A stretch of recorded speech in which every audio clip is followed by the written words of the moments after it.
जी तो अस्सलाम वालेकुम स्टूडेंट्स, क्या हाल है? अभी आप सब लोग का ठीक ठाक है। आज का जो हमारा टॉपिक होगा, कॉस्ट ऑफ कैपिटल क्या चीज़ होती है, इसका क्या इस्तेमाल होता है और ये कैसे कैलकुलेट किया जाता है। फाइनेंस से रिलेटेड ये टॉपिक है और जिस बुक से हम ये कर रहे हैं वो फंडामेंटल ऑफ फाइनेंशियल मैनेजमेंट की बुक है, जो कि एमबीए लेवल पर पढ़ाई जाती है। एमबीए, एमकॉम और बीबीए इस तरह के जो कॉमर्स से रिलेटेड हैं सब्जेक्ट्स, उनमें इस बुक को एज अ कंपलसरी सब्जेक्ट के तौर पर पढ़ाया जाता है। फाइनेंस से रिलेटेड तकरीबन इसमें से काफ़ी टॉपिक कवर हो जाते हैं। जो सबसे इम्पोर्टेंट टॉपिक है वो कॉस्ट ऑफ कैपिटल का टॉपिक है। तो आज हम उसके बारे में हाउ नाउ लेंगे कि वो क्या होता है कॉस्ट ऑफ कैपिटल। सिंपल अल्फाज में समझ लें, जब भी इंसान कोई पैसा लगाता है किसी बिजनेस में, वो इस एम से लगाता है कि मैं इससे रिटर्न हासिल करूंगा। तो मैं जो पैसा लगा रहा हूँ मुझे इससे कितना रिटर्न मिलेगा वापसी, वो उसकी कॉस्ट कहलाती है। जो एक मिनिमम वो रिटर्न सेट कर लेता है अपने माइंड में कि भाई मैं लेट से 1 लाख रुपया लगा रहा हूँ, तो मुझे इससे कम अज़ कम जो है ना 15% रिटर्न मिलना चाहिए। तो वो जो उसने रिटर्न अपने माइंड में सेट कर लिया है वो उसका क्या कहलाया है, उसका कॉस्ट ऑफ कैपिटल कहलाता है।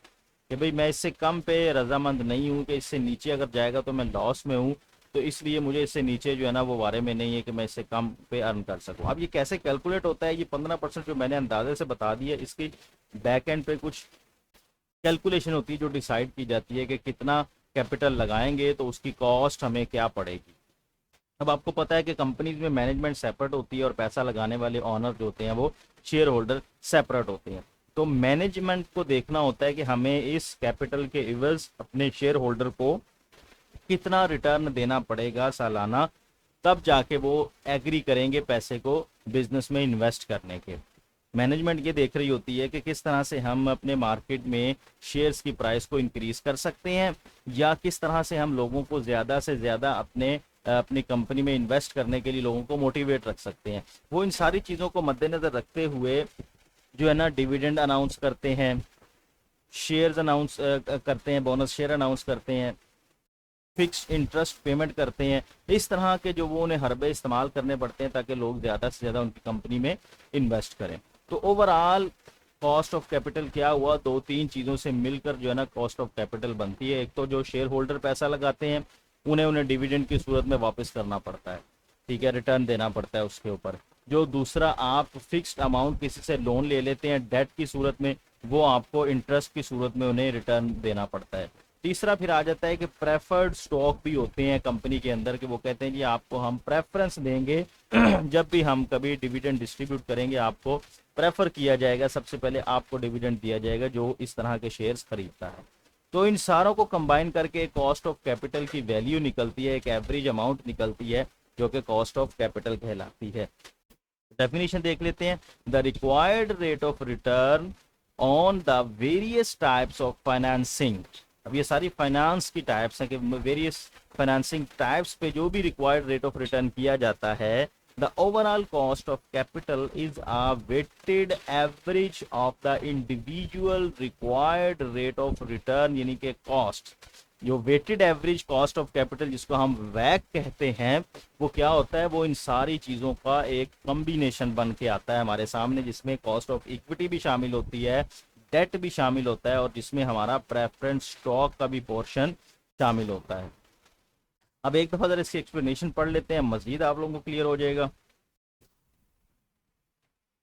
ले जी, अ कंपनी कैन, कह रहा है a company can viewed as a collection of project, ठीक हो गया, as a result the use of an overall cost of capital as the acceptance criteria for investment decision is appropriate only under certain circumstances. हमने कोई भी project लेना है तो उसके कुछ सर्कमस्टांसेस होंगे, अगर वो मीट करते हैं तो हम कंपनी डिसाइड करेगी कि इस प्रोजेक्ट को लेना है या नहीं।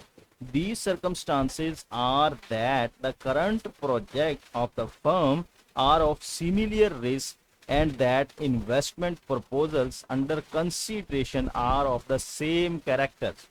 If the investment proposal vary widely with respect to risk and required rate of return for the company as a whole is not appropriate as the sole acceptance criteria, ठीक हो गया। अगर उसकी रिस्क रिस्क जो है ना वो ज़्यादा इंक्रीज हो रहा है तो फिर उस प्रोजेक्ट को एक्सेप्ट नहीं किया जाएगा।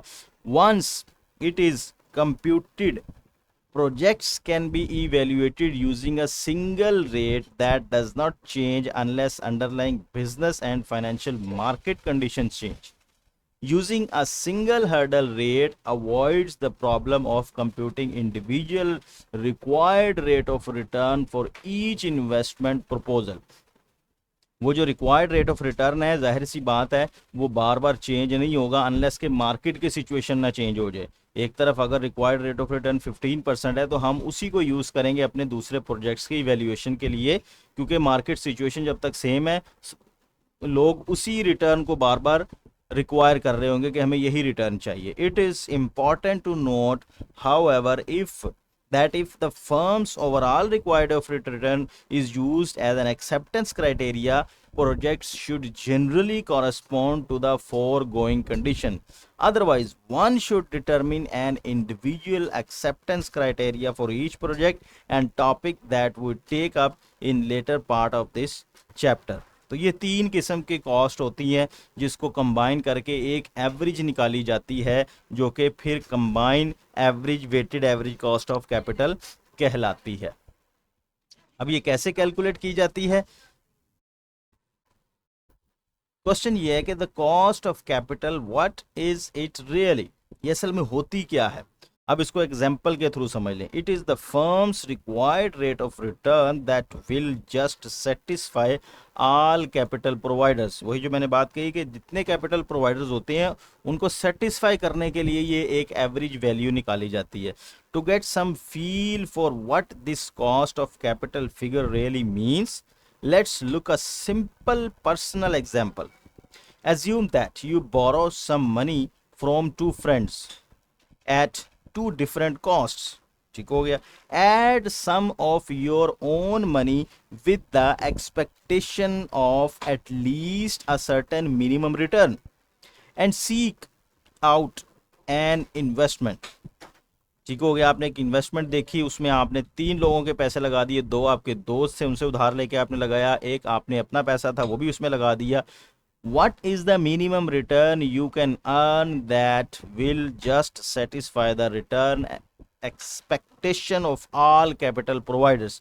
वो क्या मिनिमम रेट ऑफ रिटर्न होगा जो तीनों प्रोवाइडर्स को सेटिस्फाई कर सकेगा? ले जी, सबसे पहले कैपिटल प्रोवाइडर्स कौन है? Number 1, number 2, number 3 and you. ठीक है, ये 2 दोस्त हैं और ये आप हैं। 2001 ने लगाया, 3001 ने आपने उधार लिया उससे, और 5000 आपने अपना लगा के कंपनी किसी में या किसी जगह पे इन्वेस्ट कर दिया। Percentage annual cost investors return 5%, 10%, 15%। वो कह रहा है मुझे 5% आपने देना है, ये कहता है 10% देना है, और आपने एज्यूम कर लिया कि मुझे 15% मिलना चाहिए, यह आपने एज्यूम किया। Proportion of total financing, total financing का प्रोपोर्शन कितना है? टोटल फाइनेंसिंग हमारी 10,000 हो गई। अगर हम देखें 2010 का कितना प्रोपोर्शन है तो 20%, 3 इसका 30% और 5 इसका 50% है। ये हमने प्रोपोर्शन निकाली, हमारा 100% फाइनेंसिंग आ गई हमारे पास। अब वेटेड कॉस्ट कैसे निकलेगी? 1%, 3%, 7.5%। इसको आप इधर से देखें, dollar annual cost investors return $100 इसको चाहिए जो आपने फिक्स उसको देना ही देना है, 300 इसको चाहिए, और 750 जो इसको रिटर्न आई, 750 का मतलब 7.5% जो है वो इसका, अगर आप 5000 का लें तो क्या आता है? इसको कैलकुलेट पे करते हैं यहाँ से। चलो भाई,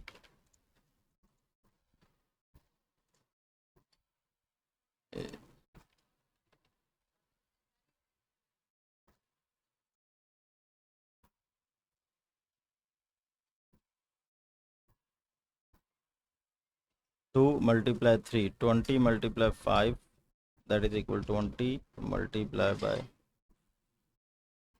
5, 1। ये 2 को मल्टीप्लाई किया 5 से ये आ गया, 3 को 10 से मल्टीप्लाई किया, 30% को 10 से मल्टीप्लाई किया तो हमारे पास आ गया 30 मल्टीप्लाई बाय 10 डिवाइड बाय 100, 3% आ गया। 15 को मल्टीप्लाई किया हमने 50 से 7.5, इसको डिवाइड किया 100 से तो ये 7.5 आ गया। अब ये उसकी वेटेड एवरेज रिटर्न आ गई, जितना उसका प्रोपोर्शन था, ये प्रोपोर्शन है, और ये उसका रिक्वायर्ड रेट ऑफ रिटर्न। इसको हमने इससे मल्टीप्लाई किया, नंबर कॉलम 2 को नंबर 3 से मल्टीप्लाई किया, हमारे पास वेटेड कॉस्ट आ गई कि जितना उसका वेट था इन्वेस्टमेंट का, हमने उसको उसके रिटर्न से मल्टीप्लाई कर दिया तो उसका वेटेड कॉस्ट आ गई। तो ये 1% कैसे आई? अगर आप 20 को 5 से मल्टीप्लाई करके 100 से डिवाइड करें तो परसेंटेज में आंसर आ जाएगा, तो ये 1 आ जाएगा इसका आंसर। इसका 3 आ गया, इसका 7.5। तो ये जो वेटेड कॉस्ट ऑफ कैपिटल आई 11.5% आपको, जब तक इस इन्वेस्टमेंट से रिटर्न नहीं होगा तब तक आपकी ये रिक्वायरमेंट मीट नहीं होगी। मतलब 11.5% वो मिनिमम रेट ऑफ रिटर्न होगा जिस पर आपको इस कम्बिनेशन ऑफ कैपिटल से इन्वेस्ट करना पड़ेगा। अगर इससे कम रेट पर आप इन्वेस्ट करेंगे तो फिर आपकी रिक्वायरमेंट मीट नहीं होगी, आप अपने जो कैपिटल प्रोवाइडर्स हैं उनको सेटिस्फाई नहीं रख सकेंगे। तो अगर इसकी हम डॉलर अमाउंट निकालना चाहें तो डॉलर अमाउंट कैसे आएगी? 1%, इसको आपने मल्टीप्लाई किया, टोटल रिटर्न, ये देखें टोटल कैपिटल आपका कितना है? 10,000 है। 1% आपका कितना निकला 10,000 का? 10,000 मल्टीप्लाई बाय 1 डिवाइड बाय 100, तो ये आपके पास डॉलर अमाउंट 100 में आ गई। ये जो वेटेड एवरेज रिटर्न है आपका 3%, 3% को आपने 10,000 से मल्टीप्लाई किया तो आपके पास आ गया 300। 1 को ये देखें लिखा हुआ, 1 को 2 से मल्टीप्लाई किया, 1 को 2 से मल्टीप्लाई किया, 2 से के इस कॉम्बिनेशन से 7.5% को 10,000 से मल्टीप्लाई करें तो आपके पास आंसर आ जाएगा 7.5। अच्छा, अगर हम इसको इस तरह से भी करें 10,000 मल्टीप्लाई बाय 15%, 1500, तो ये नहीं ना आएगा, इससे 15% नहीं है, ये वाला रिटर्न ऑफ रेट है, ये परसेंटेज ऑफ एनुअल कॉस्ट।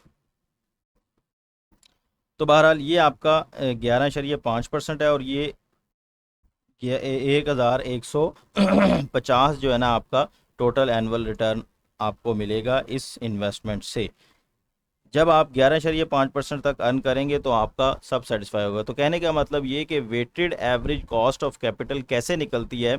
जितना भी आप कैपिटल इन्वेस्ट करते हैं, जितने कैपिटल प्रोवाइडर्स होते हैं, उनको हमें सेटिस्फाई करना होता है कि जितना जितना वो रिक्वायर्ड कर रहे हैं क्या हम उतना ही इस इन्वेस्टमेंट से रिटर्न करें।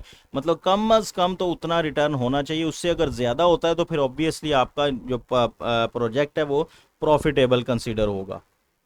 तो ये आज का एक छोटा सा टॉपिक था जिसमें आपको एक सिंपल कॉस्ट ऑफ कैपिटल के बारे में कॉन्सेप्ट दिया गया है कि कॉस्ट ऑफ कैपिटल क्या होता है।